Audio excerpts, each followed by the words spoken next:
But we're not done yet. Did you guys think we were done? We're not, because we have a ton more to show. And I'm going to throw it to Red because I think she's really excited about our next guest who's coming up.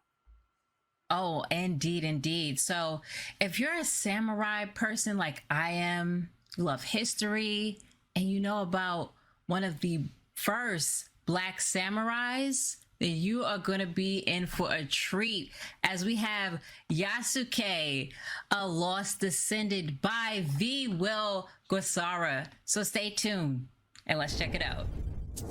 Hey, yo, T-Beats, you killed this one, no cap. Let's go, let's go. Let's go, let's go, let's go. Let's go, let's go. Let's go, let's go, let's go. Hallelujah. Yes, oh yes. Leaving proper, the whipping shall prosper. I'm wearing my vest for the ones who wanna come for me. Who believe, won't find me in the streets. I'm screaming out, hallelujah. Living out life, hallelujah. Hallelujah. Hallelujah. Hallelujah. Hallelujah.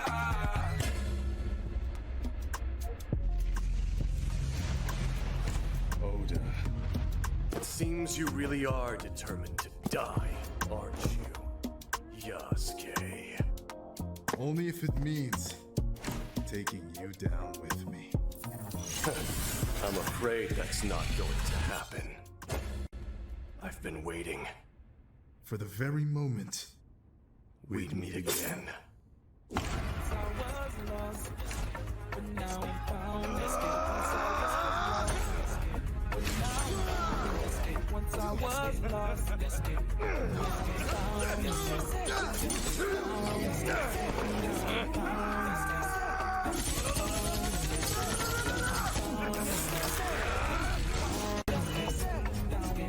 I'm just getting started. Yasuke, Yasuke, Yasuke, Yasuke, Yasuke. I win. Oh Yasuke, Yasuke. Oh yes. Oh my God. Hey, Yasuke, Yasuke, Oh my hey, God. Yasuke, They started it with you killed it, and he killed it. Like, this is the most incredible. Oh my God. Okay, I'm sorry. I'm just so hyped. Can we run it again? No, I'm sorry. Let's just jump right into the interview. I'm gonna let that was Red all too. do her thing. Yes, we have the incredible Will Guasara of Dalliance. Am I saying Dalliance Studios right here with us? Thank you. Let us know more about you and your humble beginnings in game development. Well, okay, so hi, I'm Will Guasara, and I guess how I started all of this was, it's funny because I wasn't actually supposed to like my original goal wasn't to be in game development. It was to be an actor, funnily enough. And then it was one day I came across a game, Dragon Ball Xenoverse, and I started modding the game. I was like, oh, what if I added this character in there? What if I added this character? And years went by with I think it was 5 years total I spent modding that game because there was Xenoverse 1 and then 2. I met some really cool people along the way, and it was around 2019 I was with one of my friends who I met during that journey and all that, and we were speaking to each other and we were like, what if we made a game? Like, what if we just stopped modding and made our own game? So the first game that we technically started creating was a JoJo fan game. It was made with like yeah, I literally got a poster over there. So yeah, we started off making it was like a pixel game. And I'm gonna say this right now, even though the visuals would change, I'm still planning to remake that game in the future. Anywho's, so yeah, it was gonna be a really good game, but it was like mad expansive, especially for a starter game for like 2 people. So we're like, okay, let's leave that off. We'll move off it. And then that's when that friend of mine, he went off to do his own things. So I was like, I want to continue on this whole journey. So next started up was a Demon Slayer fan game. This was Demon Slayer Kibutsuji's Curse, and this is when I guess the traction started showing up of like people seeing, I'm trying to start up this game studio stuff and doing all that. So again, I had gotten the help from a couple friends I'd met during the Xenoverse days, and then loads of other people I've met along the way, like from Twitter and ArtStation. And we started making this game, started making the character models, animations, and then it got to the point. So development was pretty slow, I will say that much, because especially since none of us were being paid, it was more like a fan project. People had things they needed to do, that sort of thing. And then it was one fateful day when CyberConnect 2 dropped the trailer that they were making a Demon Slayer game. And that was like I was just about to ask too. I was just about to ask, did you see the Demon Slayer game? Here's the thing as well, right? Because this was when I was also really starting to get serious. That's when I registered the company. I was speaking to the license holders, asking who are the people that hold licenses, is anyone making the games? So the ones I'd asked was Aniplex, of course, because they do the anime, and then Bandai Namco. And I specifically remember getting the email back from Bandai saying, no, we don't hold the rights. We don't do any of that. So I'm thinking, okay, there's no Demon Slayer game. We're chilling. We're gonna be on the board. And then it suddenly gets dropped. And they were like, I think you were the one that actually made that project happen because you probably. Who knows? They're like, there's a market. Yeah. So now we know who was behind the creation of of it. So I have some questions for you. You are pretty much the youngest game developer I've ever had a chance to talk to and interview as well. And I believe in Black voices in gaming history. So how has that been as being one of the youngest? You seem very confident and passionate. You have a passion for anime. How has that been being a young developer and leading your own team as a young entrepreneur too, and being so young?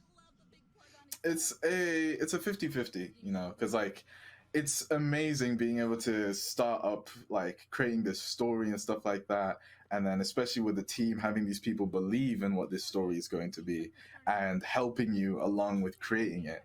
Let's take with YASUKE and everything that we've made for it so far. None of us are being paid yet. We haven't gotten any sort of investment or nothing like that. So this is all purely on the belief that everyone believes this will be a big project. So that's how we're continuing and why we're continuing. And then the other side of it is it is stressful. I will say that right now. It is stressful because even let's say the days where, being the director of all, you want to be on break. You technically can never be on break because other people will still be working. You still need to, tell them how things need to be done, do all this, that. And then, I don't know. It's just, it's a 50-50 side of things. And I feel especially with the age side of it, I've had thoughts before where it's oh, I wish I could be the sort of people that's going out, doing parties all the time, that sort of thing. But I'm kind of more indoors doing this sort of game development. And as great as great as it would be to do that party stuff, it's on the same case that I know this is going to really help me for the future and set it all out. And having that thought in mind all the time. Exactly. There's always time to party. And when you have some developer game money, you could really party. You know what I'm saying? So, your own party. Your own party. Invite who you want to invite. Exactly. For sure. So okay, we was hyped off of the trailer alone. The visuals were crazy. I am one for, of course, learning more about our history and our history as an African diaspora all around the world. We're in every spot of the world as Black people. YASUKE, learning about YASUKE, and you are, of course, in touch with anime, so of course Japanese culture. How did you pick up learning about YASUKE and flipping it to YASUKE's against Nobunaga? How did you want to do that flip? Because we've seen other iterations, and of course there was an anime on YASUKE, but you actually flipped it that, okay, he's your rival instead of YASUKE being the actual right-hand man to Nobunaga, which historical historically that's how it was. So can you talk us through that? So essentially, how it all first started was when Mappa dropped the Yasuke anime on Netflix, and that is when I first learnt about the character, or like the real historical figure. And then I started doing my research, reading more into it, because I was like, I really like this. That was also roughly the same time I was dropping the Demon Slayer game, because then we were moving straight on to this. So first, the game was actually going to be a game straight up about that historical figure, like old times, all that sort of stuff. And we had developed it for like a month or two. This was, when I say like this was very early, like it was just me and my friend who did the character concept designs and stuff. So yeah, we were designing it and doing all that, preparing it. And then one day I was like, as cool as this is, I'm all for like future neon, that sort of stuff. So what if we took it to the future? What if we just like changed it? And that's when the term "a lost descendant" comes in, because this is supposed to be the descendant of that Yasuke. Got it. And same with the Oda that you see, it's the descendant of Oda. Descendant of. That's fire. So, and obviously, I can't spoil things that go on within the story that's planned, but there will be all sorts of things that derive why they're rivals. You probably saw the silhouette in the trailer of them knowing each other when they were kids, all that sort of stuff. It's a very in-depth story as to why they're against each other, and I feel like at the same time, it's like there's no right side, technically, to say, because that's one thing I do love, is when stories let you interpret who you believe in and stuff. So with our story, I can very much believe that some people will be on the side of Oda compared to the side of Yasuke. It all depends on people's perspectives and views, but we'll see how that turns out, of course. I'm have biased. to see. It's gonna be Yasuke all day, right? Yeah, it's gonna be Yasuke all day, every day. That's my boo. That's my man. Yep. She already. All right, you already have. Now you have to make merchandise, because she already has the husbando. Yeah, she already got her husbando. A whole pillow. You have to make a whole pillow for her. We got merch planned. I'll tell you that much. We do. Oh, okay, dope, exclusive. All right, so we got merch planned. I love how Afro beats is like merged with it, the whole hip hop, and I love also the message in one of the songs too, like the Hallelujah and another song as well. So let us know, pretty much, I know your brother, he's a musical artist himself, and one of the cool things that I got to learn more about your family, which was cool, because I have that same camaraderie with my little brother. Like, my little brother is so smart, but I inspired him too, but I always look forward to his knowledge and what he has to say about my own work. And I love how y'all had that together. He said, like, you're the one he goes to first. How was it being so young to actually have that at home, and then when you have to go work around people that's older than you, do you think you get that same respect, or are you prepared for it? Well, yeah, I guess like having worked with, because I've always worked with older people, or like been around older people, like even going back to when I was younger, like in my early teens, like 12, stuff like that. Just after school clubs and things, I would always usually be with the older kids compared to the younger ones. So that sort of stuff is why, that's derived. But in terms of like how it's all gone down with my brother and all that, essentially, like, yeah, we kind of have this inside thing that I'm his advisor when it comes to music and all that sort of stuff. Like, I am the first person he comes to, he'll take my opinion and what I think of it, if something needs to be changed, that sort of thing. And so funnily enough, he did Afrobeats every now and again, but he didn't prioritize it at first, right? And then I remember it was like maybe sometime last year or the year before, he was saying to me like, oh, I feel like Afrobeats is what people really enjoy out of my music. And I was like, yeah, you should go and do it more, that sort of stuff. And then obviously came the creation of Yasuke, and we were like, what if we put that on the game and see how it goes? That's fire. I've never seen a game with Afro beats except for like a sports game. I'm talking about a real game like this, whether it's sci-fi, fantasy, especially seeing us as Black people in these different type of genres of things that's fiction wise, to have Afro beats in it, like I was doing my little dances here and there, hearing it. So your brother is a part of the soundtrack. Yeah, so we have a music producer who makes the beats, and then my brother does the vocal stuff and obviously mixes it all together, that sort of thing. And yeah, that's how it goes around. It's like, it's funny how life works in the case that, so the song that played in the intro, Hallelujah, that wasn't originally a song made for Yasuke. That was just a song that he said, like, it came to him one day, he wants to make it, that sort of thing. And when I went to his house and he was like, oh, I got a new song to show you, let me play this. And then we're listening to the lyrics and we're like, how does this actually fit in with Yasuke? Because he's starting to talk about how, he's from the bottom, he's coming up to the top. Even some of the lyrics like, yeah, is the best, like things like that. It has that double meaning. So yeah, that's how we then just started creating more stuff and putting on more for the soundtrack. And even with Afrobeats, what our plan is, because our cast is actually like mad diverse. For example, Mia, the character who's speaking in the background, she is Latin American. And music-wise, we add like tangents and little pieces from different cultures into the Afrobeats. So her theme would have things that correlate to that, and so on and so forth. So yeah, things like that. Oda's theme has Japanese instruments playing in the background, but it still mixes in with the Afrobeats. And we have loads more people. I'm talking, we have people like from Egypt, we have Europeans. It goes in. I love that attention to detail. I love it. It's absolutely incredible. And I know you touched a bit about being an actor earlier, but like you're actually voicing the main character. So was that always something you wanted to do? You're like, I'm gonna put myself in my game, or was that something that like just came to you?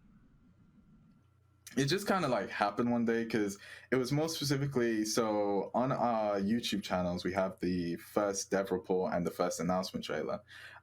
So during the dev report that was transitioning to the new Yasuke model, so the whole time I was creating that new Yasuke model, I was like adding bits of myself into his character design. Things like the gold rings in his hair, that is because whenever I have my twists, I usually have gold rings in my hair, the eyebrow slit, all that sort of stuff. So I was like, what if I just like voice him as well? Because it may as well It works. Because even speaking, he's just like an 18-year-old black male. Obviously I'm 19 now, but that sort of thing. So I just thought, yeah, may as well, and it worked. I mean, like, you wanted to act. Voice acting is like the next best thing, and it's your own creation. Exactly. So why not put yourself in it? One of the questions I wanted to ask you before we like wrap everything up, because this has been amazing, and I cannot wait to actually play this game. But how do you feel about being here on Black Voices in Gaming, like actually contributing to our culture? Because like that's something that's so important, and something that me and Red really, really love being a part of, is being here and being introduced to you and other developers. How do you feel that Black Voices is helping you reach your goals with your game? Oh, it's amazing. It's actually such a good opportunity. Like, it's funny how it happened in the case that Justin messaging out to me, just being like, because we were showing him gameplay clips, obviously, for the side stuff, but then he was like, oh, what if you joined a part of our stuff? And what if like you join the mix in Black Voices in Gaming, and that's where you drop your trailer?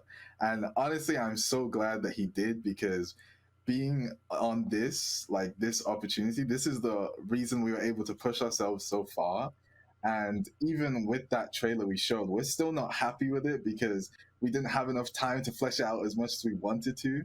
There were so many scenes we had to cut, or we couldn't polish as much as we wanted to. And it's more, I don't know so what else you wanted to add. Yeah, I was like, that was fire. That was perfect. Yeah, Save it for the game. Save it for the game. Save it for the game. Yeah, that's what, like, people, I guess they'll see the little hints of what we can do. But when I tell you, like, when we have as much time as we need and having the resources we have, we are going to blow people's minds away, because the things we have planned and the visuals we want to pull off, because our team is like a lot of artists. So obviously we want to pull off that visual look more specifically. You know, we have a lot of our references are things like Arcane, Into the Spider-Verse, things like that. And using those, it's, have you seen Intergalactic? Because if you've seen that, have you seen I haven't Intergalactic? watched it yet, but I've Check seen of it it. Yeah. out because I could definitely see that vibe being in your game. But all right, Yeah. look, I wanted to interrupt you a million times and pull a Kanye and be like, yeah, but it's the greatest show of all time. But listen, that literally, I just seeing that trailer, I am so hyped. Like, I don't think I've seen a trailer that's gotten me that excited and that I felt like, yo, this is for us, by us, for us. This is incredible. Yes. You've done such an amazing job. If people Amazing. wanted to find out more about this game, more about you and your goals and what you're going to be doing in the future, where can they find you? Oh, well, as it was on the end of the trailer, you have our social media, Studio Dalliance, or my own Twitter, which is Dalliance RNG. We have our YouTube channel, Dalliance Studios, and then there's also the Discord server, which is where you'll like talk to us a bit more close. We're usually there posting updates and just chilling around. We used to do like game nights and all that sort of stuff, but then obviously during the time we started to crack down on development, we couldn't do it as much, but we're going to start bringing it back, community things, all that sort of stuff. So yeah, that's pretty much where you can find us. Awesome. I'm super excited. Can you like give me just a little sneak peek of like when do you think you might have like a demo for people to like play? That is a very good question. I know that's a hard question. That's a hard question. Throw out of here. I just want something to look forward to. Okay, just. Let's say for a demo, either sometime at the end of this year or beginning of next year, around that time frame. So you heard it here first. Get ready for exclusive content. Thank you so much for coming on. I cannot wait to check out the demo. Guys, make sure that you check out this game. Make sure you go follow them. Give them all the support you need. Well, not you need, all the support that they need. And yeah, that was, oh my God, that was so good. That was so good.